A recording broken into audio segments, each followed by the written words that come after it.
3 o'clock in the morning. The room is completely dark. You were finally in it. The deep part of sleep, the real kind, the kind your body actually needs to repair itself. No noise woke you, no bathroom urgency, no pain. Just awake. Suddenly, completely, inexplicably awake. Heart moving a little faster than it should be. Mind beginning to inventory every unresolved thing in your life. You stare at the ceiling and think, what is wrong with me?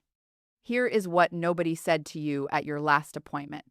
The exact time you woke up is not random. It is a report. Your body just handed you a document, time-stamped and signed, and walked back to bed. Most people crumple it up without reading it. Tonight, you are going to learn how to read it. For over 2,000 years, physicians working in East Asian medicine mapped the body's internal schedule with a precision that Western medicine spent decades dismissing as folklore. They called it the organ clock.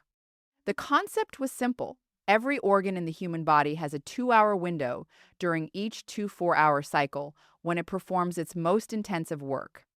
Miss that window or overload that organ, and the body signals the disruption at exactly the hour the work was supposed to happen. 1 a.m. to 3 a.m., the liver. 3 a.m. to 5 a.m., the lungs. 11 p.m. to 1 a.m., the gallbladder. 5 a.m. to 7 a.m., the large intestine. Western medicine called this folklore. Then modern chronobiology arrived. Chronobiology is the science of how the body's internal clock, encoded into the DNA of every cell, governs every physiological process. And when researchers began measuring organ activity across the 2 4-hour cycle with precision instruments, they found something that stopped the room. The organ clock was not wrong, it was right. Not because of ancient mysticism. Because of clock genes, molecular switches inside your liver cells, your lung tissue, your gut lining that turn specific biochemical processes on and off at specific times. These rhythms are measurable, reproducible, and disrupted in predictable ways when the organ carrying them is struggling. So when you wake at 2:17 inches the morning, month after month, and you cannot explain it, your liver can. Let me say directly what most people believe when they start waking at night without a clear reason. They believe it is insomnia, a sleep problem, something in the brain. So they take melatonin, they try white noise, they cut caffeine, they download an app. They do all the sleep hygiene things they have read about in the correct order with real discipline. And they still wake up at 2 a.m. Because the problem is not in the brain. The brain is the alarm. The fire is somewhere else.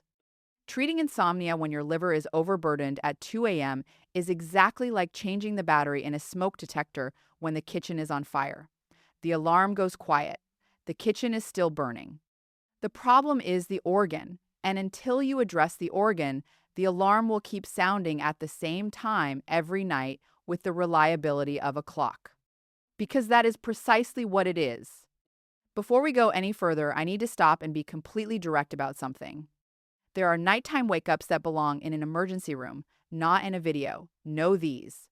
If you wake with chest pressure, tightness, or pain moving into your jaw or left arm, stop this video and call 911. That combination at any hour is a cardiac emergency. If you wake with severe shortness of breath, a feeling that you cannot pull in enough air, or lips that have taken on a bluish tone that requires immediate evaluation tonight. If you are waking repeatedly with burning urination, blood visible in your urine, and fever, see a physician the same day. If the nighttime waking has arrived alongside unexplained weight loss of 10 or more pounds over 6 weeks, that combination must be evaluated before anything else. Everything in this video is for the person whose waking is chronic, persistent, unexplained, and has already been handed the diagnosis of "it's just age" or "try melatonin." If none of those emergency signs apply, let's continue. To understand why your wake time matters, you need to understand one foundational fact about your own biology. Your body does not operate the same way at 2 p.m. and 2 a.m. Every organ you have runs on a 2 4-hour internal schedule. This is not a figure of speech. Inside every cell of your liver, your lung tissue, your kidney, your gut lining, There are clock genes, molecular switches that fire at precise times, turning certain functions on and certain functions off. Your body cannot run every biological process at full capacity simultaneously. There is not enough energy, not enough raw material, not enough blood flow. So it runs them in shifts. Think of it as a large industrial plant that operates around the clock. The day shift runs digestion, physical movement, immune surveillance, conscious function. The moment you fall asleep, the day shift clocks out and the night shift begins. The night crew handles something entirely different: detoxification, cellular repair, hormonal reset, the clearance of metabolic waste products that accumulated over 16 hours of living. These two shifts are not supposed to overlap. The night shift requires the day shift to be done. When an organ on the night shift is healthy, well supported, and not overburdened, it does its work in silence. You sleep through the whole thing. You wake up restored. When an organ on the night shift is struggling, overloaded, inflamed, underfed, or chronically overtaxed, it cannot complete its work during its assigned window. Metabolic byproducts accumulate. Blood chemistry shifts, and your brain, which is monitoring blood chemistry even during sleep, registers the disruption and pulls you out of the deep stage. You wake up at 2:14 a.m., stare at the ceiling, and call it insomnia. It is not insomnia, it is a missed deadline on the night shift. Let's start with the window I hear described most often by patients in their 60s and 70s. Between 1 and 3 inches the morning. You fell asleep without trouble, midnight came and went, and then, somewhere in that 1 to 3 window, something lifts you out of sleep. Sometimes it is a faint warmth spreading across the upper abdomen. Sometimes it is a mind that starts running through unresolved things without any obvious trigger. Sometimes it is just awake, with no explanation, and the inability to drop back under no matter how long you lie there. That is your liver. Your liver is performing more than 500 functions simultaneously right now. That number is not an exaggeration. Among them, filtering approximately 1.5 quarts of blood every single minute, breaking down hormones your body produced during the waking day, processing medications, neutralizing food additives and environmental compounds that entered your bloodstream, and synthesizing the enzymes needed for tomorrow's digestion. Between 1 and 3 a.m., the liver's detoxification pathway reaches its maximum operational intensity. It is clearing the full backlog of the previous 16 hours. If the load is manageable, a clean, whole food diet, minimal chemical exposure, adequate hydration, the liver works through it quietly. You sleep through every minute of it. But when the liver is overburdened by alcohol consumed even 3 days prior, by processed fats that have thickened the bile and slowed the liver's export system, by a heavy medication load, by the chronic low-grade inflammation that travels outward from a disrupted gut, it cannot clear the backlog in time. Processing stalls. Metabolic byproducts that should have been cleared remain in circulation. Blood chemistry shifts just enough at precisely the peak of the liver's workload that your brain registers the imbalance, and it wakes you up. There is a second mechanism running in this exact same window that most people never connect to their sleep. It involves blood sugar. Between midnight and 3 a.m., your blood glucose passes through its natural lowest point of the entire 2-4-hour cycle. In a metabolically healthy person, the body bridges this dip seamlessly. The liver releases stored glucose, a process called glycogenolysis, and blood sugar stays stable through the night. You sleep straight through, but in anyone over 60 with even early insulin resistance, and that describes the majority of people in this age group, most of whom have never been told the liver's stored glucose reserve is either depleted or difficult to access quickly. Blood sugar dips past the stable range. The body reads this as a mild emergency and releases a pulse of cortisol and adrenaline to pull glucose back up. Cortisol and adrenaline are not sleep hormones. They are the hormones that wake you up, speed your heart, and hand your mind a list of things to worry about. So at 2:17 a.m., you go from deep sleep to the ceiling, not because of your mind, not because of insomnia, not because of aging, because your liver could not hold your blood sugar stable through the night. Now let's talk about the other window, 3 a.m. to 5 a.m. This one is different in character, and patients describe it differently.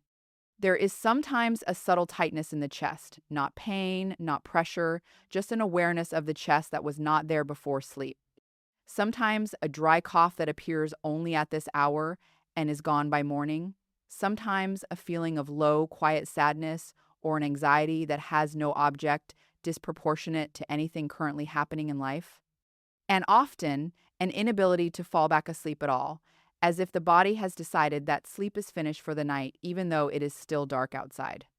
The organ clock places the lungs in their deepest repair window between 3 and 5 a.m. The bronchial tissue is clearing accumulated particles.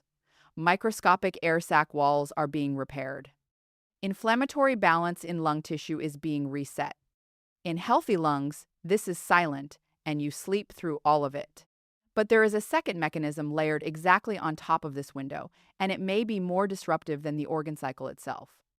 Cortisol, your primary stress hormone, follows a precise 2-4 hour arc. It reaches its lowest point between midnight and 2 a.m. Then it begins to climb. By 4 a.m., it is rising steeply toward its morning peak, which arrives around 8 a.m. to prepare your body for the demands of the coming day. In a well-regulated system, you sleep through this rise. The climb is gradual and your awakening threshold is higher than the cortisol level until 6 or 7 a.m. But in anyone living under chronic sustained stress, and chronic stress is not dramatic trauma, it is the accumulated daily activation from financial pressure, health worry, loneliness, caring for aging parents, the particular weight that comes with being in your 60s and watching your body change. The cortisol baseline is already elevated. The nighttime floor is higher than it should be. So when the 4 a.m. rise begins, it crosses the awakening threshold earlier, more abruptly. You wake up at 3:45 feeling already anxious, already activated, already behind on a day that has not yet started. The anxiety is not the cause of the waking.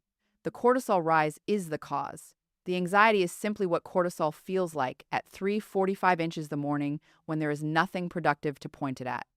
Margaret came in at 67, retired school administrator, careful with her diet, non-drinker. She had been waking between 1:30 and 2:30 a.m. for nearly 2 years and had tried everything her doctor and the internet recommended. Melatonin at 4 different doses, magnesium glycinate, a white noise machine, progressive muscle relaxation. She was disciplined about every protocol and none of them worked. I did not ask about her sleep first. I asked about warmth. When you wake at 2 a.m., does your upper abdomen feel warm? She paused. Yes, actually. I asked about digestion, sluggish most days, some bloating after dinner. And I asked her to walk me through what she had been eating over the past several years. She had become increasingly careful about fat-eliminating butter, avoiding eggs, building her diet around salads, lean protein, and whole grains because she was worried about her cholesterol. That pattern told me everything I needed. The liver's primary export system for the toxins it processes is bile. Bile is a digestive fluid produced by the liver, stored in the gallbladder, and released into the small intestine. And one of the primary triggers for bile release is dietary fat. Without adequate fat in the diet, bile production slows, bile thickens, and the liver's detox export pathway backs up. Margaret was not sick. She was running a liver detox system without the raw material the system requires. And at 2 a.m., when that system was supposed to run at full capacity, it could not. The backlog accumulated, the blood chemistry shifted just enough, the brain woke her up. 3 changes. Dinner moved 1 hour earlier. A small amount of healthy fat added back to meals. Half a tablespoon of real butter, a drizzle of olive oil. 1 tablespoon of almond butter before bed to stabilize blood glucose through the 2 a.m. window. 6 weeks later, Margaret was sleeping through the night. Not because her insomnia was treated, because the organ doing the night shift at 2 a.m. finally had what it needed to finish the job without setting off an alarm. Here is what I want you to do starting tonight and for the next 7 days. The first test requires nothing but a notepad and honest observation. When you wake in the night, any night, write down the exact time, not approximately, exactly. Then write down 3 things: temperature sensation, warm, cold, neutral, chest or abdominal sensation, if any, and the emotional quality of the waking, anxious, sad, neutral, restless body versus restless mind. 7 nights of this data gives you a pattern. Consistent waking between 1 and 3 with warmth or digestive awareness, liver, and blood sugar. Consistent waking between 3 and 5 with chest awareness or early morning anxiety, lungs, and cortisol floor. The second test is simpler. 2 hours after your usual dinner, press gently with 2 fingers just below your right rib cage, the area where your liver sits. Not hard, moderately firm. If there is a sense of fullness, mild resistance, or tenderness at that location that was not there when you pressed earlier in the day, your liver is under active load and has not cleared it by bedtime. That is precisely the liver that will wake you at 2 a.m. Now, one protocol: sequential, specific, physiologically grounded. Part 1. Before dinner. Move your last meal of the day to at least 3 hours before sleep. And include a small amount of real dietary fat, half a tablespoon of butter, a teaspoon of olive oil, a few slices of avocado. This stimulates bile release while digestion is still active, clears the liver's export pathway, and allows the detox system to arrive at the 1 a.m. peak window with an open pipeline instead of a backed up one. Part 2. The blood sugar bridge. If your pattern is the 1-3 a.m. window, 30 minutes before sleep, eat a small, stabilizing snack, not fruit, not crackers, not anything sweet. 1 tablespoon of almond butter or 1 hard-boiled egg. A slow protein and fat glucose source that bridges the overnight blood sugar dip without triggering an insulin spike. This is the difference between a liver that holds glucose steady through the night and one that calls the adrenal glands for emergency backup at 2:17 a.m. Part 3. The morning clearing. The moment you wake, before coffee, before anything, drink 1 glass of warm water with the juice of half a lemon, body temperature warm, not hot. This gently stimulates bile flow and moves last night's processed material out through the bile duct. Without it, the substances the liver processed overnight linger in the system and become the next night's starting backlog. Part 4. For the 3-5 a.m. cortisol waker. 4 cycles of 4-7-8. Breathing before sleep. Every night. Inhale through the nose for 4 counts. Hold for 7. Exhale fully through the mouth for 8. 4 cycles, 2 minutes. This activates the vagus nerve, the primary nerve of the parasympathetic system, and measurably lowers the cortisol floor before sleep. The 4 a.m. rise does not cross your awakening threshold as early or as sharply. Part 5. Screens off at 9 p.m. Blue spectrum light suppresses melatonin and prevents the normal nighttime cortisol drop. If the cortisol floor stays elevated because you were scrolling at 11 p.m., the 4 a.m. rise is starting from the wrong altitude. Step 1. Tonight when you wake, write the exact time and 3 observations. Do this for 7 nights. Step 2. Move dinner 30 minutes earlier than usual and add a small amount of healthy fat to the meal. Step 3. If your pattern is the 1-3 a.m. window, eat a tablespoon of almond butter before bed tonight. Step 4. Do 4 cycles of 4-7-8, breathing the moment your head touches the pillow. Step 5. No screens after 9 p.m. Just tonight. Notice the difference. Here is something clinically important that directly affects how urgently you should start tonight. After 60, liver blood flow decreases measurably. Research in hepatology has documented declines of up to 30% between age 40 and 75. Glycogen storage capacity in the liver drops. The cortisol rhythm becomes less stable and more prone to disrupting sleep architecture.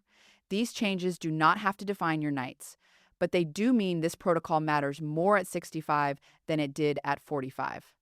How old are you? Write it in the comments. I want to see who is watching this channel because your age group will shape exactly what I address next. The time you wake up at night is not a mystery. It is a time-stamped report from an organ running its night shift without the support it needs. Your liver is not failing. Your lungs are not collapsing. They are working harder than they should have to against conditions that have quietly made their jobs more difficult. Change the conditions. Give the night shift what it needs to finish its work. Tonight, subscribe to Dr. Laura Chen, hit like, and send this to someone you know who has been lying awake at 2 a.m. for years, blaming their mind when the real conversation has been happening just behind their right rib cage the entire time.